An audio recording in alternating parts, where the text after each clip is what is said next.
جی میں چودھری محمد Haroon chief media coordinator عقیقہ پنجاب.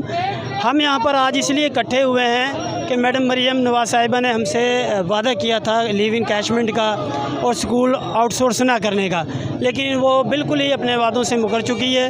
دوسرا وفاق نے 30% ڈسپیرٹی ریڈکشن الاؤنس دیا تھا، لیکن اب پنجاب والے ہمیں نہیں دے رہے جو ہمارا حق بنتا ہے. ہماری تنخواہیں انہوں نے 10% بڑھائی، اپنی انہوں نے 600% ارکان پارلیمنٹ نے بڑھا لی، اور جن کی 70 ہزار سے 13 لاکھ پر یہ اپنی تنخواہ لے کے گئے ہیں.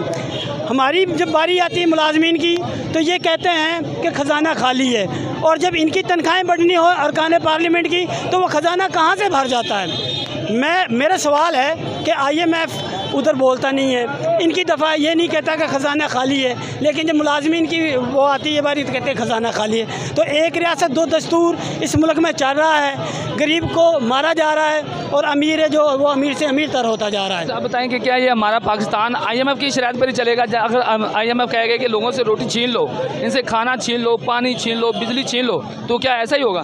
ایسا ہی ہو رہا ہے، اس پہ چل رہا ہے. اب دیکھ لیں نا، انہوں نے جو ٹیکس سلیب تھی وہ کم کی تھی، لیکن IMF نے اب انہیں منع کر دیا ہے، تو ٹیکس بھی چھین لیا. جو ٹیچر جو 25% ٹیکس وہ چھوٹ تھی وہ بھی انہوں نے چھین لی ہے. تو یہ IMF کے کہنے پہ ہی چھین لیے، یہ بجٹ ہی IMF کے کہنے پر بن رہا ہے، وہی بنا کے دے رہا ہے. تو اب بتایا جائے کہ یہ IMF بینک میں ہی ہم سڑکوں پہ آئے ہیں اور احتجاج کر رہے ہیں. آج پورا پنجاب عقیقہ کی تنظیم کے تحت ہم یہ مظاہرہ کر رہے ہیں، اور انشاءاللہ تعالی جب ابھی مریم نواز وزیر اعلیٰ پنجاب نہیں بنی تھی تو ہمارے ساتھ اس کے مذاکرات ہوئے تھے.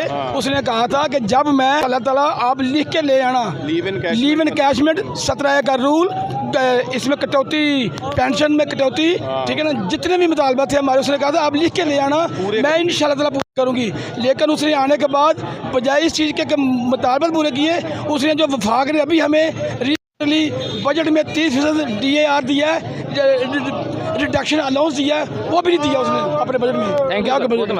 جی سر، آپ کیا بتا رہے ہیں؟